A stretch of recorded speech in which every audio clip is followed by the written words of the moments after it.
आज जो कहानी मैं आपको सुनाने वाली हूँ उसका नाम है एकता ही बल है। तो पहले मैं आपको बताती हूँ कि इस कहानी में कौन कौन है। इसमें एक बहेलिया है। बहेलिया कहते हैं चिड़ी मार को, यानी जो छोटे छोटे पक्षियों और छोटे छोटे जानवरों को मारकर या उनको बेचकर अपना गुजारा करता है। तो इसमें एक बहेलिया है और बहुत सारे कबूतर हैं और कबूतरों के सरदार हैं, यानी कि कबूतरों के लीडर, और एक चूहा भी है इसमें।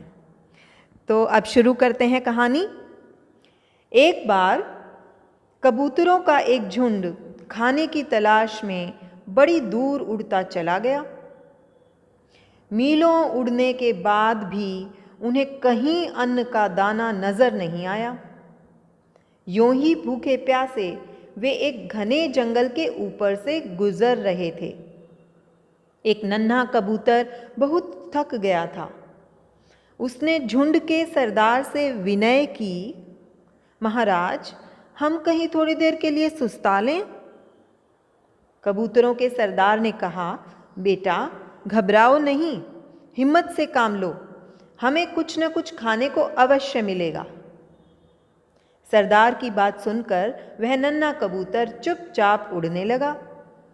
वह इस तेजी से उड़ान भरने लगा कि थोड़ी ही देर में सबके आगे उड़ गया।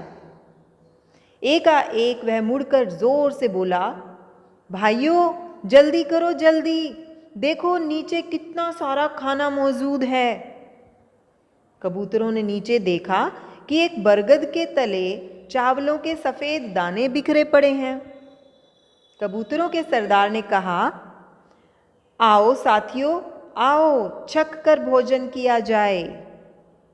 वे सब नीचे उतरे और चावल के दाने चुगने लगे।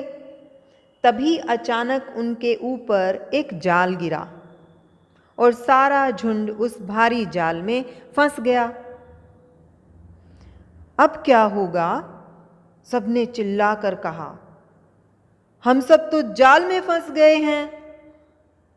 उसी समय उन्होंने देखा कि एक भारी भरकम बहेलिया हाथ में मोटा डंडा लिए उनकी तरफ आ रहा है।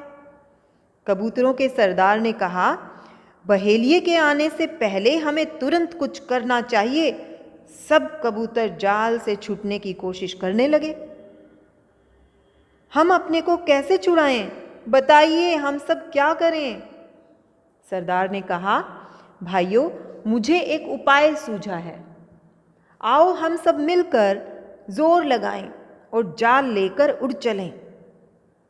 इस समय एकता ही हमारा बल और आशा है।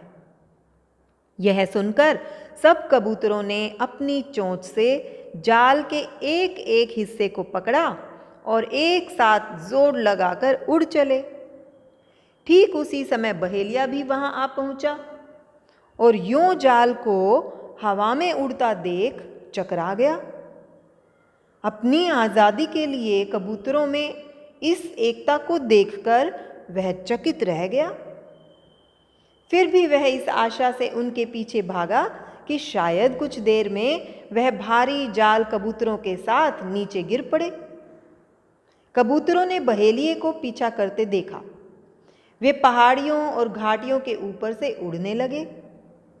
बहेलिया उनका पीछा नहीं कर सका और थोड़ी ही देर में निराश होकर वापस लौट आया। जब बहेलिये ने कबूतरों का पीछा करना छोड़ दिया, तब उनके सरदार ने कहा, मित्रों, हमारा आधा खतरा तो टल गया है। अब मेरी राय में हम सब उस पहाड़ी पर चलें जो मंदिरों की नगरी के पास है। वहां मेरा मित्र एक चूहा रहता है। वह अपने पैने दांतों से हमारे जाल को काटकर हमें आजाद करा देगा।